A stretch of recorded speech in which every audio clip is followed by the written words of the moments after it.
How e-commerce changed due to the 2020 illness. Now I don't think it's too soon to say that that illness that went around the world will be one of the defining things of 2020. And we went from not being able to gather at all to, you know, maybe, right, no, thousands of people couldn't gather, and then they said, you know, well, you know, a couple people can gather, and now there's 10 and maybe 100.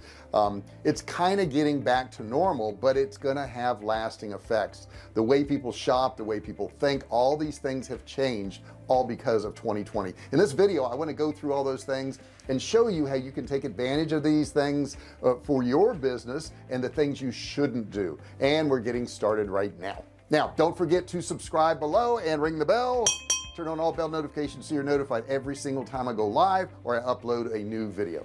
Now obviously there's going to be a shift in the way people were thinking, because there was some like panic buying, right? I mean, they were going in the stores, they were buying all the canned goods, they were buying all the meats. Forget about toilet paper, you couldn't find that anywhere. But the point being is those buying cycles, the way people reacted, the patterns they had in 2020 are going to affect them long term. But the question is, how can you use this to your advantage? Now one thing that came out of this that I thought was really interesting is psychiatrists defined a new term called therapy buying, where people would go online and they would buy stuff to make themselves feel good. Now this actually really helped e-commerce sellers, because all of a sudden people are wanting to buy online. They used to be afraid of it, and now they use it as something to actually make themselves feel good. The next thing you want to consider is that people saw shelves empty really for the first time in mass numbers. I mean, there was always some shortages of stuff, and there always will be in our supply chain, but when food is gone and they can't get food, it does something to their mentality. They understand a sense of urgency that you could actually use in your advertising too. The first group I want to look at is Gen Z and millennials. Gen Z and millennials, it really changed the way they thought about things. As a matter of fact, in a recent survey they said 96% of them are going to change their spending habits based on that illness that went around the world. They are more apt to stock up on things, and they're less apt to spend money on experiences, and they're starting to actually look at how much money they're spending. Now Gen X and boomers didn't seem to affect them as much. While we look at the millennials and we see that 50% of them are changing their spending habits, when we look at Gen X and boomers, it seems that only 24% of Gen X will change their spending habits and 34% of boomers. Now here's the cool thing: if you're an e-commerce person, almost everybody polled said that they're taking another look at shopping in store to provide them with that social distancing. A lot of them are buying online in masses at this point. So whatever you're selling online, you have a much better chance of gaining a customer now than you did a year and a half ago. Of course, look at the grocery market. I want to put a chart up, but grocery spending really soared. In what period of time? It looks like the following graph with data from Rakuten Intelligence shows a huge spike in grocery related commerce. The rest of the e-commerce seems like it might be up a little bit, but no drastic peaks and valleys. What about other e-commerce? Let's take a look at this chart I've got here and see what it's done to the spending habits. It seems like in addition to grocery, e-commerce covers a wide number of products across several different categories. Common Thread Collective has been providing valuable data with the illness on e-commerce shopping behavior, including the chart that you're seeing now. While e-commerce performance is not generally up or down, breaking down the data by vertical tells us a bit more of the story. What about subscription services? Subscription services have soared. If you have anything that is a subscription service, you have a much better chance of selling it now to the general public than you ever did before.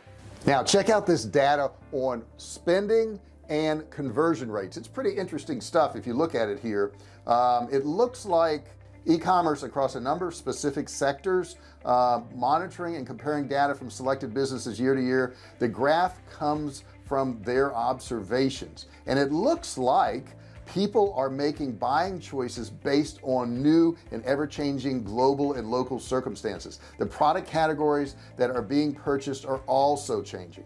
Okay, so let's look at some health and safety products and what was selling. All right, let's check this out. It looks like hygienic and medical masks were up 300%, which would be expected, you know.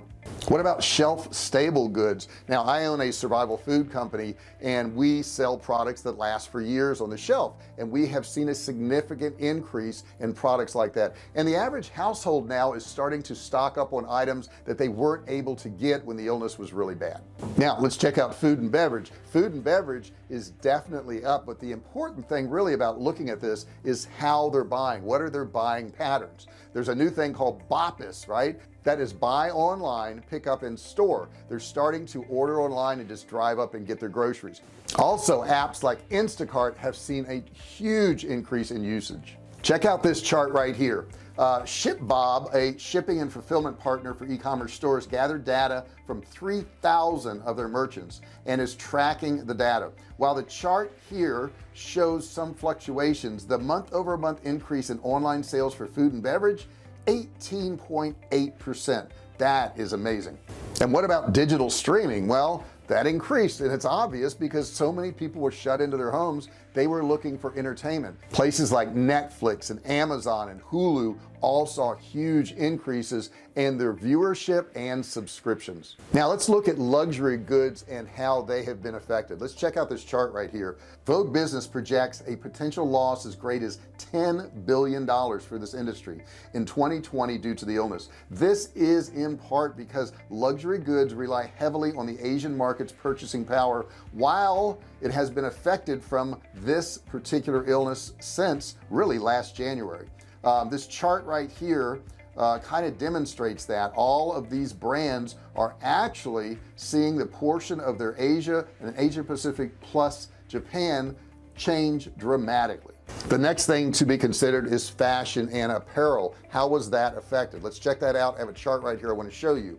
It looks like department stores like Macy's, JCPenney's, large chains like Abercrombie and Fitch and Nike, and DTC brands with some storefronts like Rothy's and Everlane are all closing their physical store and experiencing losses. Stores like Patagonia are halting even their online stores to protect all workers in the supply chain. So that's a pretty interesting thing.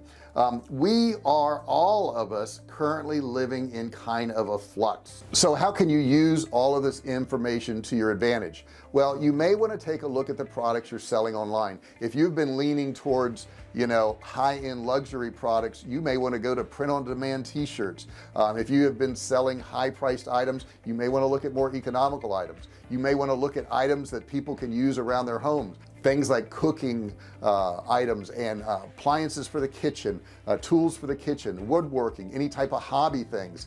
All of these things are seeing huge increases, and you can use that to your advantage in your e-commerce sales. You need to think about what would people do while they are at home. Now I can tell you, just my YouTube channel alone, I got so many more subscribers in the beginning of the illness because people were at home. They had to have some type of entertainment and something to do, and we kind of doubled down on that, and I did even more and more videos. Currently I'm publishing 5 videos a week, Monday through Friday, and I'm actually doing lives too. It seems like people want some live interaction, so 6 days a week I'm going live and doing things to help people start running and grow online businesses, which you are welcome to check out. Look at my live videos. You'll see a lot of those on this channel. The point being is, maybe you need to make a little pivot in what you're selling online. You can take advantage of some of these trends if you go through this video and you look at the things that are selling well and the things that aren't selling well. Maybe you back off of those a little bit. I hope you enjoyed this video. I hope you got something out of it. If you did, do me a favor,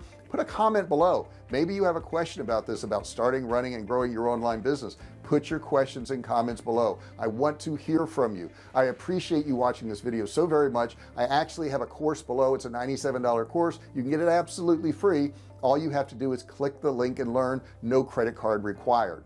Do me a favor, give me a thumbs up if you like this. Don't forget to subscribe. If that button down there is red, you want to click it, turn it gray, and turn on all bell notifications. You want to be notified every single time I do a new video, and I can do that if you turn on those notifications. Make sure you check all notifications. Thank you so much for watching this video, and I'll see you in the next one. Hey, thanks for watching my video. Don't forget to subscribe to my channel and click that little bell right there so you can be notified every time I do a new video. Also, click on one of those videos there. Keep watching on my channel.